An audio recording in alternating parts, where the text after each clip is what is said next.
I may have to change my top 10.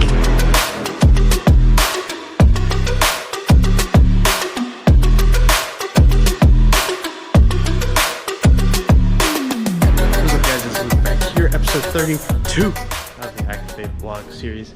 Today, got a special little episode planned out for you. We are going to take down, or at least try to take down, hands then feet, which, if you remember my top 10 list, is one of the hardest badges here at Activate. They recently upped how many stars this one is from 5 to 25. So it's no longer not worth your time.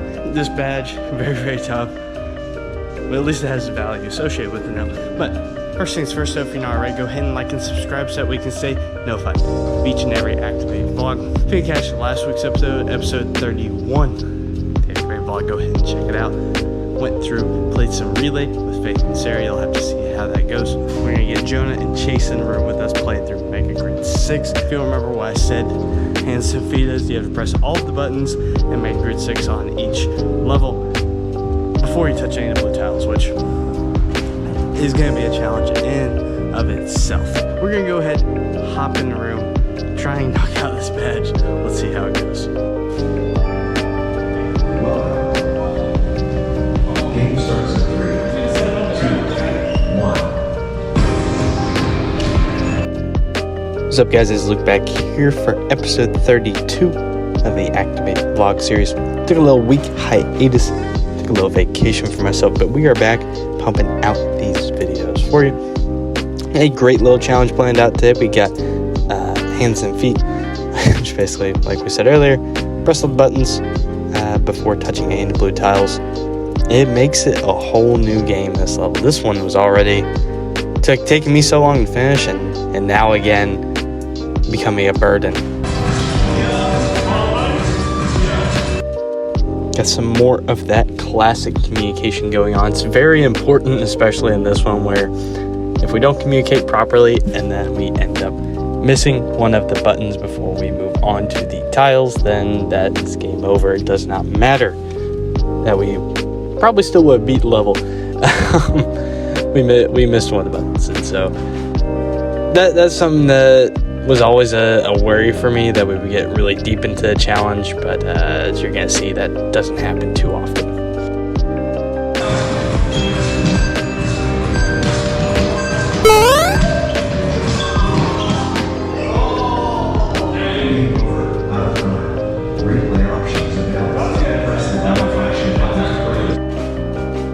Straight back into it after that fail, and we are going once again.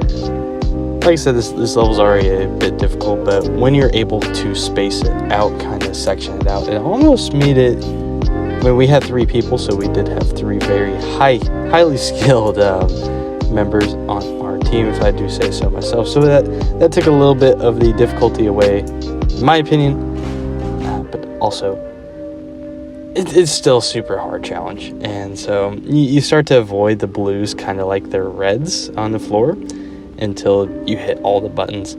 And so, you know, we're reaching out, and it causes moments like this.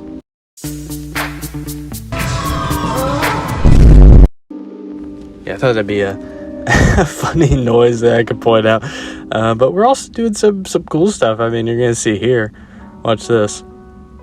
Parkour! Oh, we got some cool parkour going on. But it doesn't always help us out.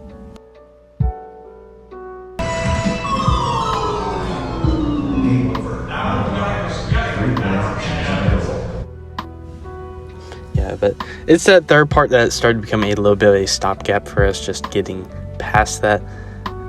But we started to get together, almost got this first part down with getting all the buttons, because I know on the first part I can pretty much just run around the whole room if I'm able to do both the buttons and the tiles at the same time, but we have to do the buttons first, of course.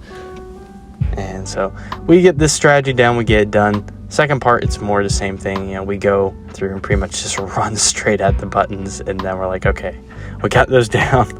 Now we have to get all of the blues on the floor. So it's a little time consuming, that first part, especially on the third section of the level, and that's why we are failing a lot on it.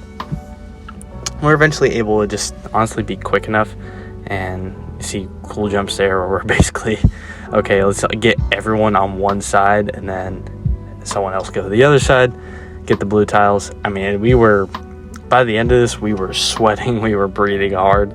It was honestly taking the difficulty of this level and just amplifying it on the conditioning side, trying to be super quick on the buttons, that way you have time for the tiles.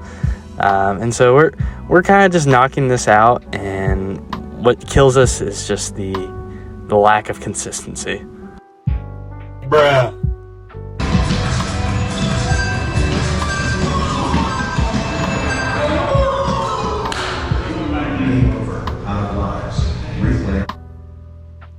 It's always the most frustrating when you're the person to choke, when you're failing these challenges. And I was frustrated after that one, but I was like, we can't give up. We're getting so close to the end here with pushing all the buttons first. I was like, man, we gotta give it at least a few more tries, and that's what we did. Started to just power through, breathe as much as we could, even though we lost 2 lives there. But hey, I mean, sometimes that's just how that first part's going to be, and then usually you make up for it on the ensuing levels. But we're knocking this one out again. We've got our strategy down. We know how many people need to be on each side, so I start to walk across in this one, and we get a cool little in sync moment there, which I thought was pretty cool, just how at the same time they were going for the button. Just it looks cool, and just again works towards how almost in sync we had to be to get this badge. You saw a cool little wall hop there. I didn't notice that when I was editing. That was cool. I love doing the wall hop for no reason. It's stupidly fun once you pull it off on this Mega Grid 6, because it's just almost like a little air brake that you're able to do and be like, okay, I can stop myself, recenter how I'm going, like which direction I'm going. And we get to the last part on this run, and we lose a life, and watch what's gonna happen again.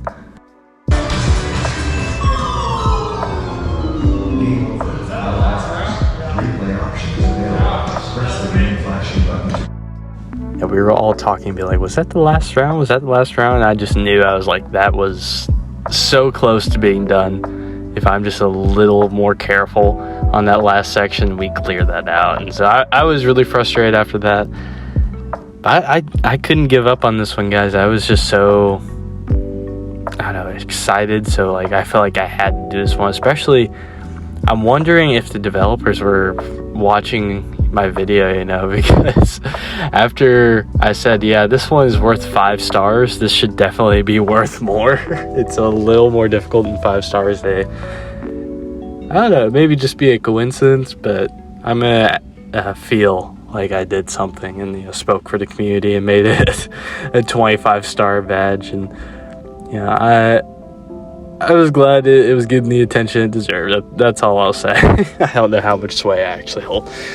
But we're doing really good on this round. I mean, we got 4 lives going into the 3rd section here, and we're about to clear out this one, I think, without losing another life. I'm pretty sure is what happens.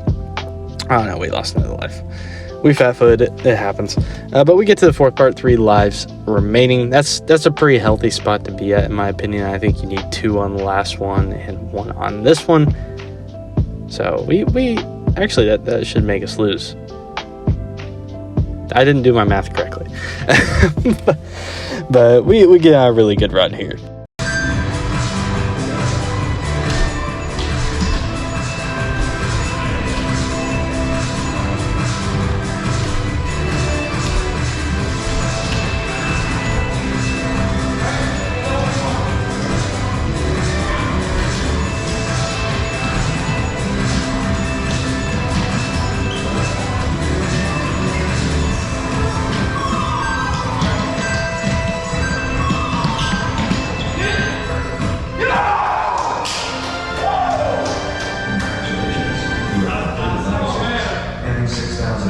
bonus points.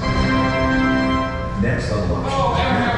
Press the green flashing button to automatically advance to the next level, or exit the room within 10 seconds.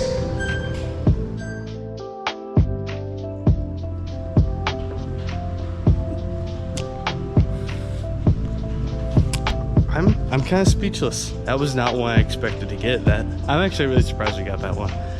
Well-earned victory. I figured this is gonna be a multi-video badge, but I'm happy we can knock it out today. Get this one down, get 25 free stars for taking. Not really free. I hope you guys enjoyed the video today. Let me know if you want to see another of my top 10 hardest badges, whether you think now hands and feet should be removed from the badge list. Make sure you stay subscribed for next week's video. Let me know what you want to see. And until then, it's been real, and I'll catch you next week. See y'all.